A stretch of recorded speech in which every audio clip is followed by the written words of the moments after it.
नमस्कार मित्रांनो, मी योगेश परब आपल्या सगळ्यांचं स्वागत करतो आपल्या लाडक्या चॅनलवर, ज्याचं नाव आहे खादाड। तर आज आपण बघणार आहोत आंबा पोळी कशी बनवायची। तर कोकणातल्या प्रत्येक घराघरात बनवली जाणारी ही रेसिपी आहे आणि खास खादाडच्या प्रेक्षकांसाठी आम्ही ती आज घेऊन आलो आहोत। जर तुम्ही आंबा पोळी आता बनवलात तर आंबा पोळी साधारण वर्षभर टिकते आणि जेव्हा आंब्याचा सीझन नसतो तेव्हा तुम्हाला आंब्याची कमतरता अजिबात भासू देणार नाही, अशी ही रेसिपी आहे। मित्रांनो, आंबा पोळी कशी बनवायची यासाठी आमचा व्हिडिओ शेवटपर्यंत नक्की बघा। तर मित्रांनो, इथे आपण घेतले आहेत हापूस आंबे। तर इथे तुम्ही जे उरलेले आंबे असतात किंवा एका बाजूने खराब झालेले असतात, त्याची दुसरी बाजू चांगली असते, ते आंबे इथे आपण घ्यायचे आहेत। चमच्याच्या साहाय्याने त्याचा जो गर असतो तो आपण मिक्सरच्या भांड्यामध्ये काढून घ्यायचा आहे।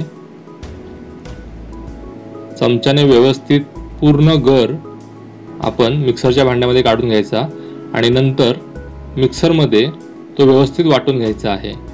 तर वाटून घेताना ते आपण चिमूटभर वेलची पूड आणि चवीनुसार साखर टाकायची आहे। जर आंबा गोड असेल तर साखर कमी लागेल आणि आंबट असेल तर साखर थोडी जास्त लागेल। तर व्यवस्थित आपण वाटून घेऊया। त्यानंतर हे मिश्रण आहे ते आपण एका टोपामध्ये काढून घ्यायचं आहे। आता आपण मिश्रण व्यवस्थित टोपात काढलं आहे। नंतर गॅस पेटवून मंद आचेवर हे मिश्रण रटमट होईपर्यंत आपण शिजवून घ्यायचं आहे। तर हे मिश्रण शिजवल्यामुळे आपली जी आंबा पोळी आहे ती लवकर सुकते।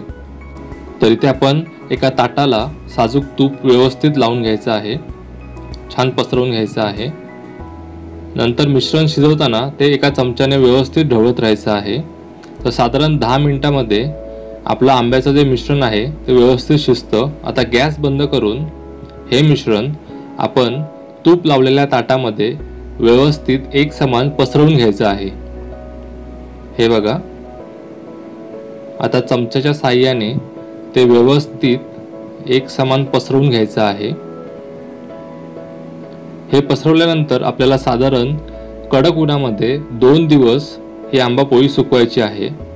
एका बाजूने सुकल्यानंतर ती पुन्हा परतवून दुसऱ्या बाजूने सुकवून घ्यायची आणि ऊन जर कमी असेल तर साधारण 3 ते 4 दिवस आपल्याला आंबा पोळी सुकवायला लागेल। आंबा पोळी सुकल्यानंतर ती अशा प्रकारे दिसते। आता आपल्याला हव्या असलेल्या शेपमध्ये ती कट करून आपण हवाबंद डब्यामध्ये ती साठवून ठेवायची आहे।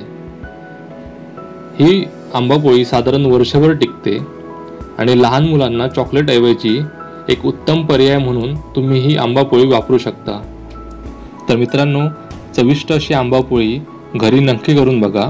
ती कशी झाली आम्हाला कमेंट बॉक्समध्ये नक्की सांगा। व्हिडिओ आवडला असेल तर लाईक करा, चॅनलला सबस्क्राईब करा आणि व्हिडिओला जास्तीत जास्त शेअर करा। आम्ही तुमच्यासाठी अशाच चमचमीत रेसिपी घेऊन येत जाऊ।